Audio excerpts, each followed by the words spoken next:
والواحد النهارده شاف كميه متعه في دوري الابطال ما شفتهاش من سنين. كانت اوفر دوس متعه كده. اللي اخترع نظام دوري الابطال الجديد ده راجل عبقري يستاهل مننا يعني كل شكر واحترام وتقدير وتحط كده فوق الدماغ. فمن غير رغي كتير في الاول يلا بينا. بس ثواني، لو انت مش عامل لي سبسكرايب فانت خسران كتير قوي ومزعلني الاثنين. فاول حاجه ما تخسرش واعمل سبسكرايب، وتاني حاجه ما تزعلنيش واعمل سبسكرايب ولايك بقى، يعني فاهم؟ اعمل لايك لو ما عجبكش الفيديو، شيل اللايك عادي. كان عندنا حبه فرق كده اللي هم الثمانيه الاوائل، اللي هم دول كانوا عايشين مطوشه كده بيتي باع حاجه كده ديزرت تحليه. وكان عندنا نوادي من بعد الثامن اللي هو من اول التاسع لحد بقى الاخر كانت دي المطوشه النار اللي كان فيها قمه المتعه. فاحنا هنسيب الحاجات اللي كانت خالصه مخلصه اللي هم ليفربول، برشلونه، ارسنال، اتلتيكو مدريد، انتر، باير ليفركوزن، ليل، استون فيلا. المتعه الحقيقيه كانت في القاع. تعالوا نبتدي باحلى مباراه كانت موجوده واللي كلنا كنا مستنيينها، وهي مباراه السيتي مع كلوب بروج.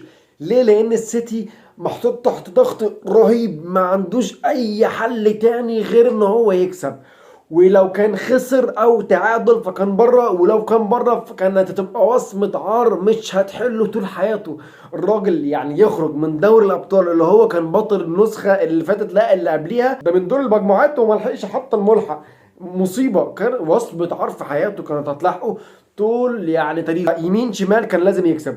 وللاسف كان في يعني احصائيه وحشه بالنسبه لبيب جوارديولا ان كلوب بروج ما بيخسرش. كان بقى له 20 ماتش ما بيخسرش، فهو الماتش ده بقى لازم يخسر فيه كلوب بروج ولازم بيب جوارديولا يكسب. والمعجزه حصلت. هي مش معجزه بس بالنسبه للسيتي فهي معجزه، لان السيتي الفتره ديت زي الزفت. ومش حصلت كده بالسهل، لا ده حصلت برومونتادا. فكانت قبلة امل وقبلة حياه بالنسبه للسيتي وجماهير السيتي، واهم واحد بيب جوارديولا. فبكده بيب جوارديولا مش هيخرج ولكن هيتاهل للملحق. فاما يتاهل للملحق هيقابل يا اما السيتي يا اما بايرن ميونخ.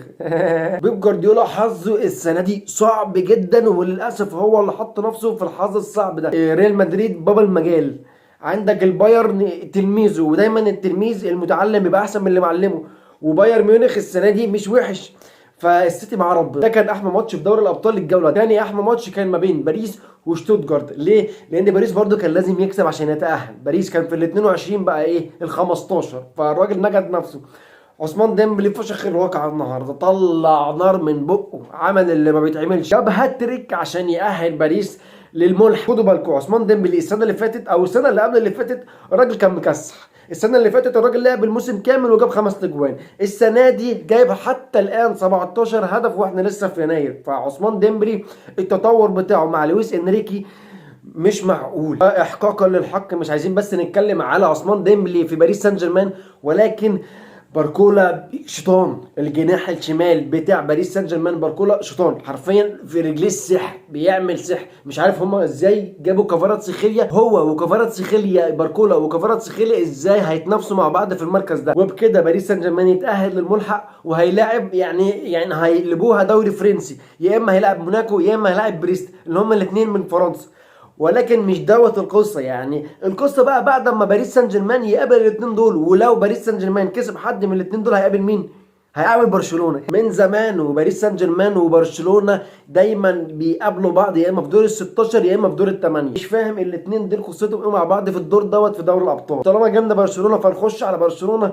النهارده برشلونه يعني يتأهل، كان ممكن جدا يتأهل كأول، ولكن هو تعادل فتأهل كتاني. يعني مشاكل ناس يعني أغنية زي ما بيقولوا. الراجل متأهل تاني بدل متأهل، كل دوت مش فارق.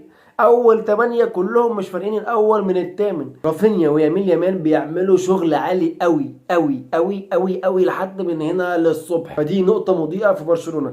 النقطه السيئه في برشلونه ان هو ما يزال بيتعمد يلعب على مصيده التسلل، ودوت عمال يخسره كتير قوي.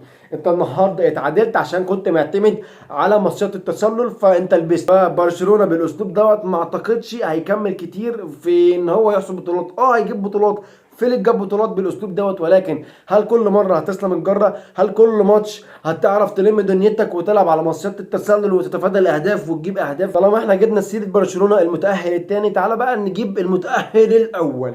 المتاهل الاول ليفربول، وخسر النهارده عادي. سلوت قال لك بص يا باشا، انا كده كده متاهل اول حتى لو خسرت. فقال لك بص بقى، انا رايح اللعيبه كلها والعب بالدكه. فالراجل لعب بالدكه واخد على عينه، بس مش مشكله. كل الكلام دوت يعني تفاهات نثريات. ونيجي بقى لاكتر فرقه كانت مستفزه اليوم دوت وهي الميلان. الميلان اصلا هي متاهله مباشر، الدفاع بتاعها قال لك بص انا هكحلها. انت عندك واحد اسمه جابيا عمل غلطه لا تغتفر، كان هو الاخير، فجاه طعوله، فجاه المدافع قطعها منه، فجاه جاب جون. طيب عديناها. يبقى يونس موسى بقى يقول لك بص انت قلب مدافع يعني لعبت ايه وتعولت، هتتعولق لوحدك؟ والله ابدا، انا كمان هتعولق. وعملت فاول ملوش اي 30 لازمه واتطردت. معروفه ان الميلان مع كونسيساو كل مباراه بتعمل ريمونتادا.